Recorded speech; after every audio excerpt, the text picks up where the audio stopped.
ఏదైతే rail track నుంచి బందరకోట వెళ్ళే రోడ్లో ఏ గవర్నమెంట్ అధికారికి తెలియకుండా తూములు వేయడం జరిగిందో వాటిని మేము చూపించడం జరిగిందో, చూపించడంతో పాటు ప్రతి అధికారి గారి దగ్గరికి వెళ్ళి మీకు ఈ విషయం తెలుసా లేదా అని ప్రజలకి చూపించడం జరిగిందో, దాని గురించి కుల రవీంద్ర గారు మాట్లాడుతూ సత్యదూరమైన మాటలు మాట్లాడుతూ, అలాగే ఆయనకి సూట్ కానిటువంటి ప్రవచనాలు చెబుతూ ఆయన చిన్ననాటి స్మృతులు కూడా జనాలందరికీ తెలియజేస్తూ ఒక మంచి ప్రెస్ మీట్ పెట్టారు.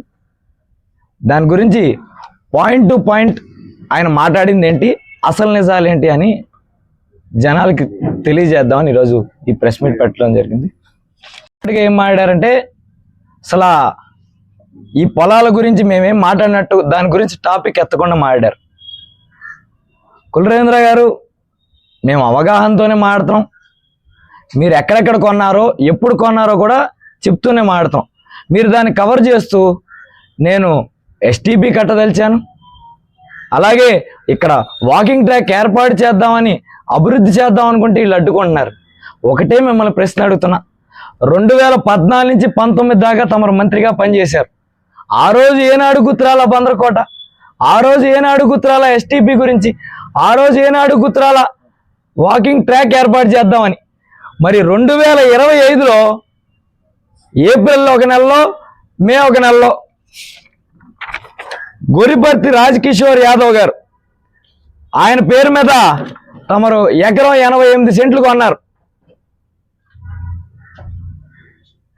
ఎక్కడంటే జలాచంద్రుడి గారి భూమి పక్కనున్న శ్రీకాకుళం వాళ్ళ అంటే నాంచారయ్య గారు అంటారు, వాళ్ళ కొడుకుల దగ్గర, ముగ్గురు కొడుకుల దగ్గర కొన్న భూమి కానీ, లేదా గొర్రెల బాబురావు గారి దగ్గర, గొర్రెల బాబురావు గారి అబ్బాయి గొర్రెల నాని గారి దగ్గర కొన్న భూమి కానీ, అలాగే అడ్వాన్స్ ఇచ్చి వాళ్ళు వచ్చి రిజిస్టర్ చేయాల్సిన భూమి కానీ కలిపి చెప్తున్నా కుల రవీంద్ర గారు. 2025లో మనం ఈ భూములు కొన్నాక మనకు అభివృద్ధి చేయాలని గుర్తొచ్చింది, కానీ 2014 నుంచి 19 మనం మంత్రి ఉన్నప్పుడు ఎందుకు గుర్తు రాలేదు కుల రవీంద్ర గారు అని నేను అడుగుతున్నా.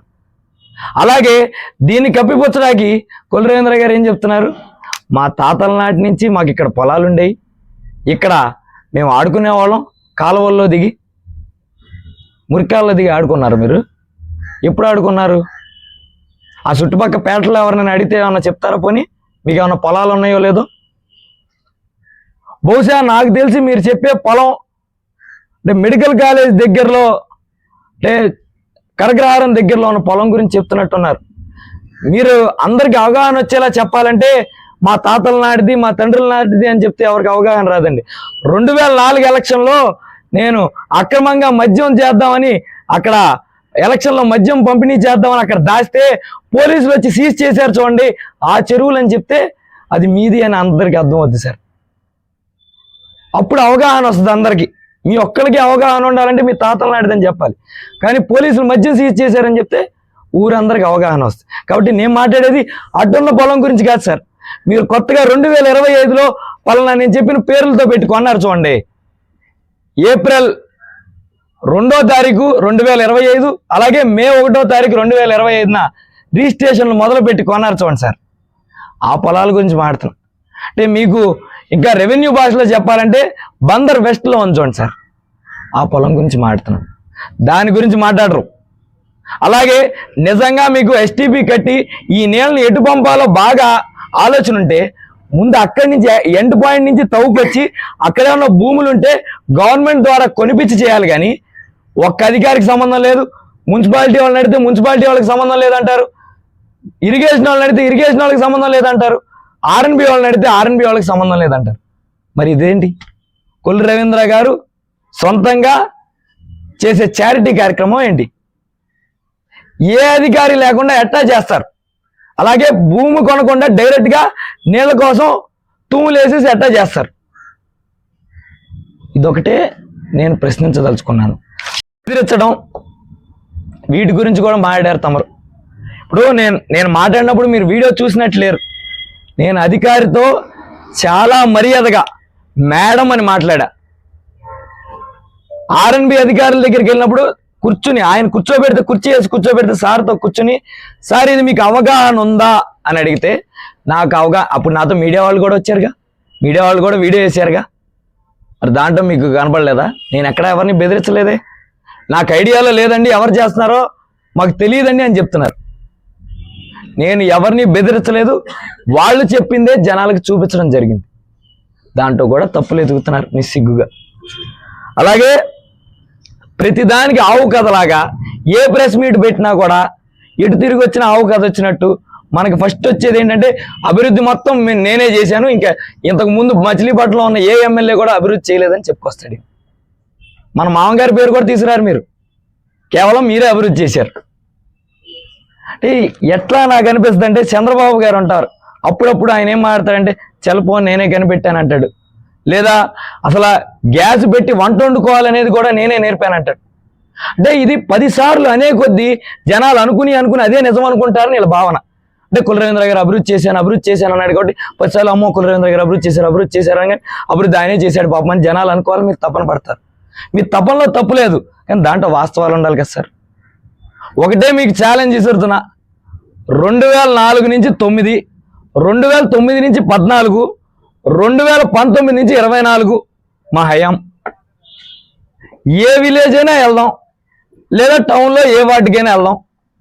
రోడ్ల, డ్రైన్ల, వాటర్ ట్యాంకర్ల, కమ్యూనిటీ హాల్ల, లేదా డ్రింకింగ్ వాటర్ పైప్ లైనా నీ ఇష్టం. మొన్న హయాంలో అయితే గవర్నమెంట్ స్కూల్ బాగు చేయించడమా, ఏదైనా తీసుకోండి. పేటకి వెళ్దాం, ఎవరు అభివృద్ధి చేశారు, ఈ రోడ్డు ఎవరు వేశారు, ఈ డ్రైన్ ఎవరు వేశారు, ఈ రోడ్డు ఎవరు వేశారు, ఈ డ్రైన్ ఎవరు వేశారు, పోటీ పెట్టుకుందాం. సవాల్కి రా. ఎందుకు ఈ ప్రెస్ మీట్లు ఎందుకు? మనకి మీడియా వాళ్ళకి అలుపు, మనకి అలుపు. చక్కగా door to door, ward to ward వెళ్తాం. ఈ రోడ్డు ఎవరు వేశారు, ఆ రోడ్డు ఎవరు వేశారు అంటే తెలిసిపోద్ది కదా. లేదు port, medical college, fishing harbour. అసలు నాకు అర్థం కానిది ఏంటంటే కులరవీంద్ర గారు వాళ్ళు మనుషులు మాడుతున్నారంట, పోర్టీలు తెచ్చింది లేదు. పోర్టు గురించి చెప్తారంట సెంట్రల్ గవర్నమెంట్ ప్రాజెక్ట్ అంటే ఇది. అవగాహన లేనివాడు ఎవరు? పోర్ట్ అనేది స్టేట్ గవర్నమెంట్ గ్యారంటీ మీద నడిచే స్టేట్ గవర్నమెంట్ ప్రాజెక్ట్ సార్. దీంట్లో సెంట్రల్ గవర్నమెంట్ ఇన్వాల్వ్మెంట్ ఏం లేదు. కేవలం ఎన్విరాన్మెంటల్ పర్మిషన్స్కి మాత్రమే వాళ్ళు ఇన్వాల్వ్ అయి ఉంటారు. ఇంకేదైనా స్టేట్ గవర్నమెంట్ కట్టేదని కొద్దిగా తెలుసుకోండి సార్. రెండోసారి మంత్రి తమరు, అదొకటి తెలుసుకోవాలి. మరి మెడికల్ కాలేజు 60% సెంట్రల్ గవర్నమెంట్ అంటే 40% స్టేట్ గవర్నమెంట్ సార్. అది కూడా మనకి తెలియట్లా. రెండోసారి మంత్రి తమరు, అవగాహన మీరు తెచ్చుకోండి. నాకు లేదంటాం కదా, తమరు తెచ్చుకోండి. ఫిషింగ్ హార్బర్ ఆల్మోస్ట్ కంప్లీట్ చేస్తే చివరి పనులు కూడా చేయకుండా కక్ష సాధింపుగా ఆపింది మీరు కదా. తమరు మత్స్యకారుడే ఉండి ఫిషింగ్ హార్బర్ గురించి ఏనాడు అడిగింది లేదు, ఆలోచించింది లేదు. కక్ష సాధింపుగా అది ఆపింది తమరు కదా. మరి ఇవన్నీ చేసేది ఎవరు? అసలు నిజంగా మనం చేసి ఏమని చెప్పుకోవాలంటే 2014 నుంచి 19లో చక్కగా అద్భుతంగా ఉన్న బెల్ కంపెనీని నిమ్మకూరులకి తరలించాం మనం. ఇది మన ఘనత. పోర్టు కట్టాలంటే 33,000 ఎకరాలు కావాలి. 33,000 ఎకరాలు లేకపోతే పోర్టు సత్సంబంధ ఇండస్ట్రీలు రావని రైతులకి రాత్రికి రాత్రి బలవంతో భూసేకరణ నోటిఫికేషన్ ఇచ్చింది ఎవరు సార్? మనం కదా. ఆ రోజు రైతులందరూ పోరాడితే కదా ఆగింది. ఈరోజు 1700 ఎకరాలు కేవలం గవర్నమెంట్ భూమిలో మేము పోర్టు కడతంటే అక్కడికి వెళ్ళి ఫోటోలు దిగుతాం మనం, అక్కడికి వెళ్ళి విజన్ చూపిస్తాం మనం, అక్కడికి వెళ్ళి వీడియోలు తీసుకుంటాం మనం. మనకేం సంబంధం? అలాగే ఇంకేం మాట్లాడారు? కక్ష సాధింపుల గురించి మాట్లాడారు. అసలు కొల్లు రవీంద్ర అన్న మనిషి కక్ష సాధింపు స్పెల్లింగే రాదు, వీళ్ళందరూ కక్ష సాధింపులు చేస్తారు కానీ నేను చేయను అన్నట్టు తమరు మాట్లాడారు. దెయ్యాలు వేదాలు వాళ్ళు ఇస్తామంటే ఇదేనేమో సార్. మీరు వచ్చిన వెంటనే మున్సిపాలిటీలో ఎంతమంది ఉద్యోగాలు తీశారని మిమ్మల్ని అడుగుతున్నా. పొట్టకొడతాం కదా. దాంట్లో మీ ఇన్ఛార్జీలు ఎంతమందికి డబ్బులకి ఉద్యోగాలు అమ్ముకున్నారని అడుగుతున్నా. దీన్ని కక్ష సాధింపు అనరా? అలాగే మున్సిపాలిటీ ఉద్యోగాలంటే గవర్నమెంట్ హాస్పిటల్లో స్వీపర్లుగా లేదా సెక్యూరిటీ గార్డులుగా 10,000 జీతానికి పనిచేస్తున్న వాళ్ళ ఉద్యోగాలు కూడా పీక్ అమ్ముకున్నారు. అవి కక్ష సాధింపు చర్యలు కాదా? కొమ్మరగూడెం గుర్తుందా సార్? మన ఎలక్షన్లో తిరిగాం, అక్కడ రాముల వారి గుడి దగ్గర ఒక మాట ఇచ్చాం, గుర్తుందా మీకు? ఇది నేను తొలగించను, తొలగించాల్సిన పరిస్థితి వస్తే మీకేమన్నా ప్రత్యామ్నాయం చూపించి, మీకు ల్యాండ్ చూపించి నేను మిమ్మల్ని ఆ ఇల్లు అనేది తీసేస్తానని మీరు చెప్పారు. కొద్దిగా కూడా జాలి దయ లేకుండా రాత్రికి పోలీసులను దింపి ఉంటున్న ఇళ్ళని కొట్టిన తమరు కాదా సార్? అది కక్ష సాధింపు కాదా? అలాగే డ్రైనేజ్, నేను ఎక్కడి నుంచో 100 కోట్లు ఫండ్ తెచ్చేసాను, డ్రైనేజ్ కట్టేస్తానని రోడ్డు మీద ఉన్న బడ్డీలన్నీ కొట్టారు. గుర్తుందా మీకు? మీకెందుకు గుర్తుండలే? ఇల్లు పోయి రోడ్డు మీద పడిన వాళ్ళకి గుర్తుండదు. ఇంతవరకు ఏదైనా డ్రైన్ కట్టారా? మళ్ళీ దాంట్లో కొంతమందికి మీ ఇన్ఛార్జీలు డబ్బులు తీసుకుని మళ్ళీ కొన్ని బడ్డీలు వేయిస్తున్నారు. ఇది కక్ష సాధింపు కాదా? నీ జెండా మోసిన జనసేన పార్టీకి చెందిన ఒక ఇల్లు కూలగట్టావు, గుర్తుందా కులరవీంద్ర గారు? దేనికి? నీ ఇన్ఛార్జికి లంచం ఇవ్వలేదని ఆ ఇల్లు కూలగట్టావు. సర్లే, ఇల్లు కూలగొట్టొద్దని నీ సర్పంచ్ గారు, నీ పార్టీ సర్పంచ్ గారు నీ దగ్గరికి వచ్చి అడిగితే ఏం మాట్లాడారు మీరు? ఇది నా ప్రెస్టేజు, నేను కూలగొడతాను అని తమరు మాట్లాడటం వాస్తవం కాదా? వాస్తవం కాదు అని మీరంటే ఆవిడ ఈ పాపం చేసిన కులరవీంద్ర గారు ఈ పాపాను పోతాడు, మళ్ళీ గెలవడు అని ఆవిడ మాట్లాడిందా లేదా? ఆ వీడియో ఉందా లేదా? కావాలంటే మీకు మళ్ళీ చూపిస్తాను. అది కక్ష సాధింపు కాదా కులరవీంద్ర గారు? మరి కక్ష సాధింపులు ఎవరివి? అలాగే వస్తే దాన్ని ప్రైవేట్ పరం చేయాలని, దాన్ని ప్రైవేటైజ్ చేయాలని కోరుకున్న గొప్ప మంత్రివర్యులు మీరు. బందర్లో పుట్టారు, బందర్కి వచ్చిన గవర్నమెంట్ మెడికల్ కాలేజ్ ప్రైవేట్ వాళ్ళకి ఇచ్చేయమని కోరతారు. ఇది మన తొక్కలకి నిర్ణయాలు, మన విజన్. అలాగే ఇంకో పెద్ద మాట మాట్లాడారు, ఫోటోలకు పోజులు ఇస్తామే మాకు వచ్చంట. సార్, ఫోటోల గురించి వీడియోల గురించి మీరు మాడితే ఎట్ట సార్? ఎలక్షన్ ముందు నుంచి ఒక 6-7 నెలల ముందు నుంచి ఒక జీతగాడైన ఫోటోగ్రాఫర్ని పెట్టుకుని సావుకి వెళ్ళినా పెళ్లికి వెళ్ళినా నల్ల కెమెరా, నాకు ఇంకా గుర్తు, అంటే మేము సావులకి వెళ్ళినప్పుడు మీరు కూడా వచ్చేవాళ్ళుగా, చక్కగా తోకెత్తిన కాకి తోక దించిన కాకి లాగానే దండేసిన కులరవీంద్ర గారు, దండం పెట్టిన కులరవీంద్ర గారు. ఇవన్నీ మనం కదా? ఈ ఫోటోలకి పోజులు ఇచ్చింది ఎవరో? మనం కదా? మేము కట్టిన పోర్టుకి వెళ్ళి మాకంటే ఎక్కువ ఫోటోలు మనం దిగుతాం, మేము కట్టిన మెడికల్ కాలేజీకి వెళ్ళి మాకంటే ఎక్కువ ఫోటోలు మనం దిగుతాం. కొద్దిగా కూడా సిగ్గుపట్టలేదు మళ్ళీ మమ్మల్ని అంటారు సార్. ఎట్టా సార్? ఎంత వయసులో పెద్దోడైతే ఇన్ని అబద్ధాలా? ఎట్టా సార్? మళ్ళీ ఇంకోటి మర్చిపోయా, మేడారం జాతరలో కోవా బన్ను. అసలు మనకి మేడారం జాతరకి ఏంటి సార్ సంబంధం? తెలంగాణలో ఎక్కడో జరిగితే పాపం ఆయన్ని పిలుచుకొచ్చి ఆయన పాపం ఫ్రీగా బన్ను తినేసేవైంది. ఆయన బన్ను తినేసి మళ్ళీ టేస్ట్గా ఉందని నువ్వు చెప్పడం, నువ్వు చెప్ప టేస్ట్గా ఉందని ఎవరు చెప్పరా? ఆ బన్ను వీడియో తీయించుకుని పెట్టారా లేదా సార్? మనం ఏం సార్ మరి? ఫోటోలకు పోజులు ఇచ్చేది ఎవరు, వీడియోలు తీయించుకునేది ఎవరు సార్? మనకెక్కడ మన ఊళ్ళో రైతులకి తుఫానికి పంట నష్టం వేయలేదు కదా సార్, దాని గురించి రైతుల దగ్గరికి వెళ్ళామా సార్? 4 ఫోటోలు పెట్టామా?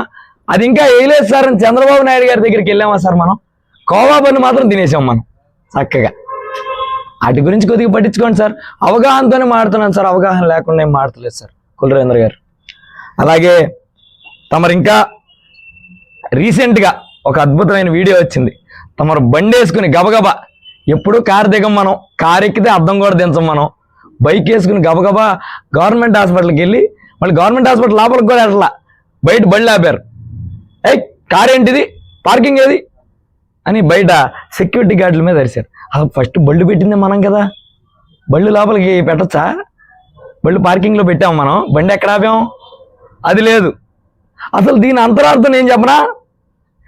ఏప్రిల్ 20వ తారీఖున చంద్రబాబు నాయుడు గారి పుట్టినరోజు ఆ సెక్యూరిటీ గార్డుని డబ్బులు చేయమన్నారు. వాళ్ళు సరిగ్గా లేవని వాళ్ళు చేయని అన్నారు. చేయని పాపానికి అది మనసులో కావాలి బండి ఆపాలో నిర్ణయం ఆ సెక్యూరిటీ మనం మనం తిట్టామా కాదా? వాస్తవం కాదా? నన్ను అడగక్కల ఆ సెక్యూరిటీలుగా పనిచేసి ఎవరిని అడిగినా చెప్తారు సార్, చంద్రబాబు నాయుడు గారి పుట్టినరోజు జరపలేదని, కేకు కొయ్యలేదని. ఇది కక్ష సాధింపు కాదా? ఇదేంటి ఇష్ట సాధింపా? అంటే చంద్రబాబు నాయుడు గారి కేక్ కొయ్యకపోతే ఇచ్చేస్తారు. ఏ రోజైనా ఇదే బండి వేసుకెళ్ళి ఆ సెక్యూరిటీ గార్డుని మీ కాంట్రాక్టర్ జీతాలు సరిగ్గా ఇస్తున్నాడా లేదా అని అడిగామా? ఆ స్టోర్లో సరైన మందులు ఉన్నాయా లేదా అని అడిగామా? లోపల వాష్రూమ్లు వాసన వస్తున్నాయా, క్లీన్ చేస్తున్నారా లేదా అని చూసామా? కానీ కేక్ కొయ్యలేదని మాత్రం సెక్యూరిటీ గార్డుల మీద ఉయ్ అని మాట్లాడేస్తాం. ఏం సార్ కులరేంద్ర గారు, ఇది తప్పు కదా సార్? మీరు మళ్ళీ అవగాహన గురించి మాట్లాడతారు. అలాగే మళ్ళీ చిట్ట చివరిగా అయిన ఉత్తరాంధ్ర అభివృద్ధి అంట పవన్ కళ్యాణ్ గారు, నారా లోకేష్ గారు, చంద్రబాబు నాయుడు గారు కలిసి ఉత్తరాంధ్ర కంపెనీలు. అసలు ఉత్తరాంధ్రకి మనకేంటి సంబంధం? మన కృష్ణా జిల్లాలో ఏమన్నా కంపెనీలు తెచ్చే కదా చెప్పాలి. ఉత్తరాంధ్ర గురించి మనకేం సంబంధం? ఉత్తరాంధ్రలో కూడా మీరు చెప్పదలుచుకుంటే ఎంఓయూలు కాదు సార్. ఎంఓయూలు ఏముంది? నేను చిటికి నాగేశ్వరరావు గారితో ఒక కంపెనీ సృష్టించేసి చిటికి నాగేశ్వరరావు గారు 4 ఉద్యోగాలు తెస్తున్నారని చెప్పి ఎంఓయూ సృష్టించవచ్చు.